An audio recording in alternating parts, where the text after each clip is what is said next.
St. Anne Church. Bababa tayo. Dito pinanganak si Mama Mary. Yan, walang tao. Kumusta kayo? Kumusta?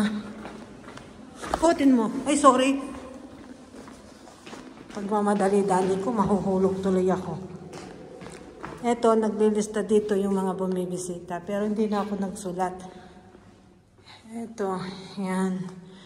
Sana magustuhan yung video ko. I-edit ko na lang mamaya. Kumusta kayo?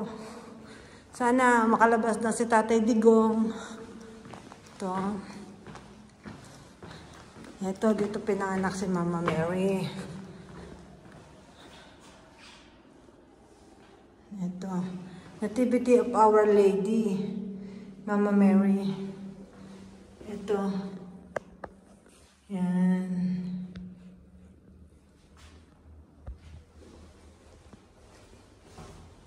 Makiat na tayo kasi baka maiwan ako.